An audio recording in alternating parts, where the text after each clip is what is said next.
All right, welcome back to the listener's commentary on the Gospel of Luke. Before we jump into the material for this session, I just want to say once again and a special thank you to all of you who make this project, the listener's commentary, possible.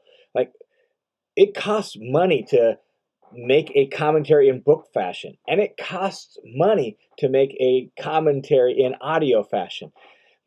Book commentaries you would end up paying for. I have a commentary on the Gospel of Luke sitting on my desk right next to me at this very moment that was over $50. This commentary, this audio commentary, I'm giving away for free because I believe everyone should have access to the wisdom and insight and the goodness of Jesus, and digital audio is a great way to do that. People listen much more than they even read today. And so let's just put it out there. And the reason that is possible is because of the generosity of people just like you who donate to support this ministry. So thank you to each and every one of you who make this ministry possible. And if you've been listening and benefiting from this, would you prayerfully consider joining that team?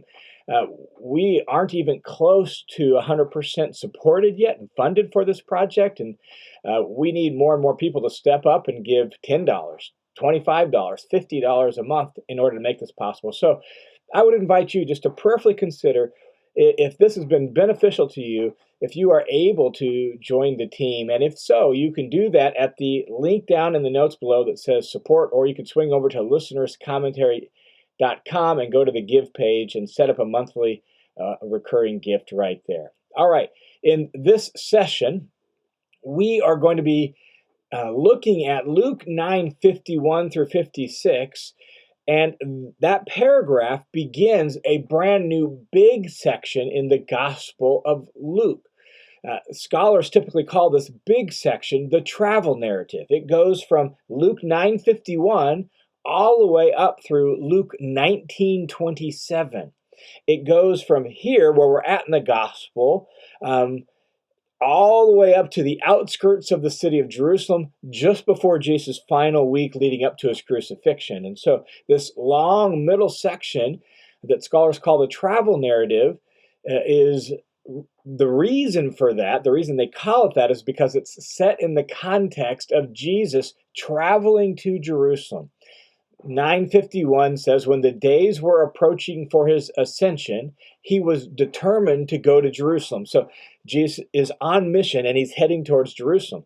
And then the section ends at 19:27, and the very next verse, verse 28, says, after Jesus said these things, he was going on ahead, going up to Jerusalem. This whole big section is set in the context of Jesus traveling to Jerusalem. In fact, throughout the section, you'll get references to Jesus and his disciples traveling. 9:57, as they were going along. 10:38, as they were traveling along.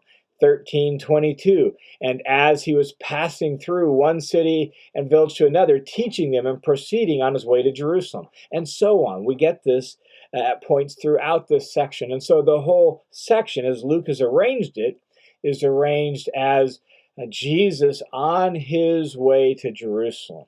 So in the first big section of Luke's gospel, chapters 1 through the middle of chapter 4, Luke focused on the beginnings of Jesus' life and ministry. In the next major section, chapters 4 through 9:50, Luke focuses on the beginnings of Jesus' ministry in Galilee, particularly teaching the crowds, calling his first disciples, appointing the 12 apostles out of those disciples. Here, in this large middle section of the book, he presents Jesus as on his way to Jerusalem, where the culmination of his ministry will take place. And as he presents this large middle section, he focuses on several key things. One is the teaching and training of the disciples. Especially in the first few chapters of this section, Luke is going to let us know that as they're on their way, Jesus is teaching his disciples. He's training them. He's preparing them for really handing the mission over to them, because he knows what's going to happen when he gets to Jerusalem. Another thing that Luke focuses on in this big section is growing tension between Jesus and the Jewish leadership, especially with the Pharisees. There's more interaction with the Pharisees and tension between them in this section than there was in the preceding section. And then another thing that Luke focuses on here is warnings of what lies ahead. There are several hints of what lies ahead. There are some predictions, more predictions of Jesus' coming death in this section, which seems to be one of the big themes here. Not only is Jesus affirming that he is indeed the Messiah, the Son of God, but he's aware of what that means for him, that he must lay down his life at Jerusalem. His identity culminates in his passion, right? His messiahship is expressed in and culminates in his laying down his life for his people and for mankind and for the sins of the world. And so this section culminates with Jesus on the outskirts of Jerusalem, about ready to lead into the final week leading up to his death in Jerusalem. So with that, let's begin in Luke 9:51. It says this: when the days were approaching for his ascension. So that's the way Luke makes this transition to this big section. When the days were approaching for his ascension, he was determined to go to Jerusalem. Just a couple of notes. Notice the emphasis on ascension, when the days were approaching for his ascension. Literally, and it came about when the days for his ascension were to be fulfilled. That's literally the way this reads. When the days for his ascension were to be fulfilled. That is, we're turning now to head to Jerusalem, where the goal and purpose of Jesus' life and ministry are going to be fulfilled. And it's going to actually lead to his ascension. In fact, Luke alone ends his gospel with Jesus' ascension. And volume 2, the book of Acts, begins with Jesus' ascension. And so the ascension was an important part of Luke's understanding of Jesus, was an important part of what he wanted to present about where Jesus' ministry ended, that it ended with his ascension. And so he notes that here. So Luke shows us that Jesus' ministry travels through crucifixion and resurrection and culminates in his ascension, and hence his really being glorified to God's right hand. And so he mentions that here because that's where it's all heading. It's heading to his ascension.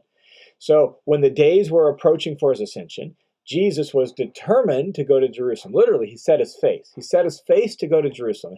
It's the idea of resoluteness of purpose. And over the next 10 chapters, that's where we're heading.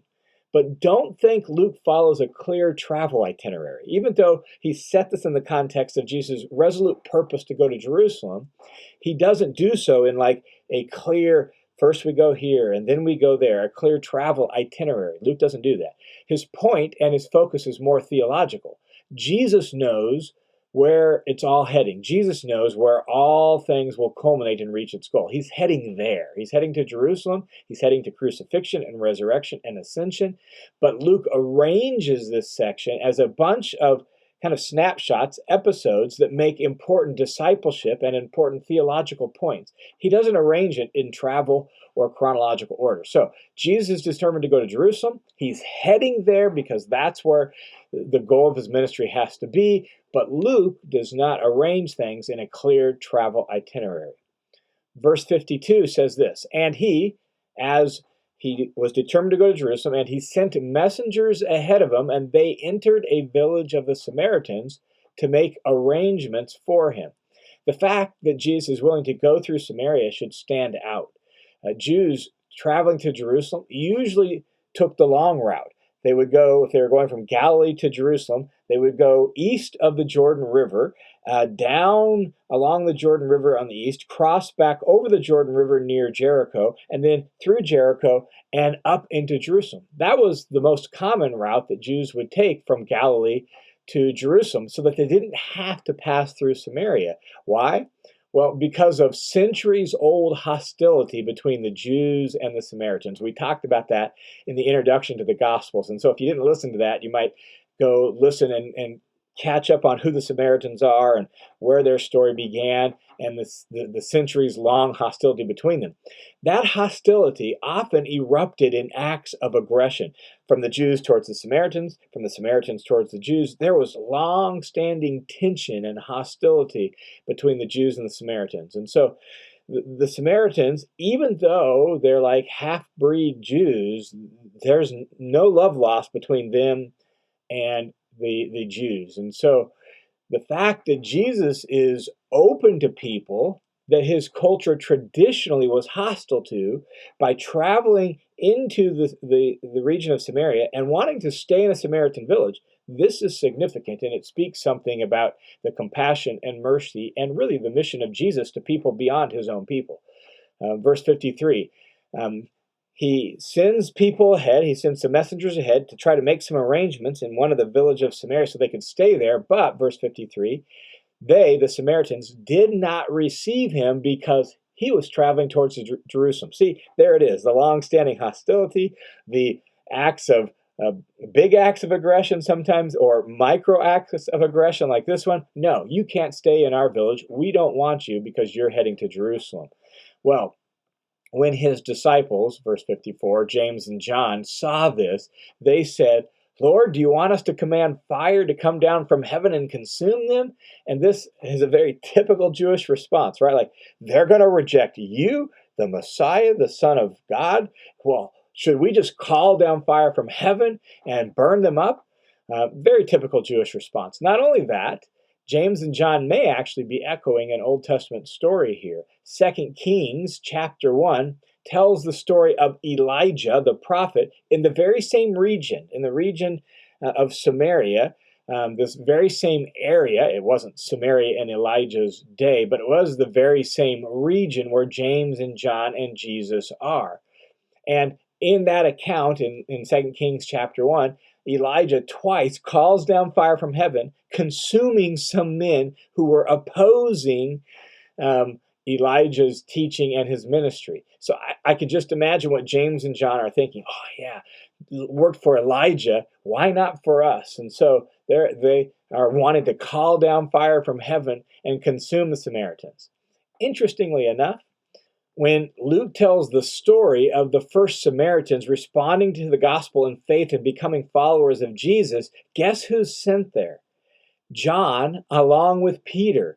Those are the two apostles that are sent to welcome them into the family. And so certainly along the way somewhere, John learned that this is not the way of Jesus. Calling down fire is not what Jesus wants. And we see that in the very next verse. Here's how Jesus responds. Jesus turned and rebuked them. He turned and rebuked James and John, and then they went on to another village. Some later manuscripts actually add, you don't know what kind of spirit you are, for the Son of Man did not come to destroy people's lives, to save them. Those are late manuscripts. Doesn't seem to be original. Seems to be an editorial comment added in to help readers understand why Jesus responded the way he did. The Son of Man didn't come to destroy people's lives, but to save them. And so even though those words probably aren't a part of the original, they certainly capture the spirit of Jesus. And so Jesus rebuked James and John. They went on to another village. Now, just some concluding reflections on this introduction to this big section here, as well as this introductory paragraph. The first reflection is this. We need to see that Jesus is a man with a mission. He knows where he's heading. He knows why he's heading there. And his mission entails rejection. I think it's significant that as Luke begins to frame up this large middle section of Jesus heading to Jerusalem, that really will culminate in ultimate rejection and crucifixion. The first account is rejection in Samaria.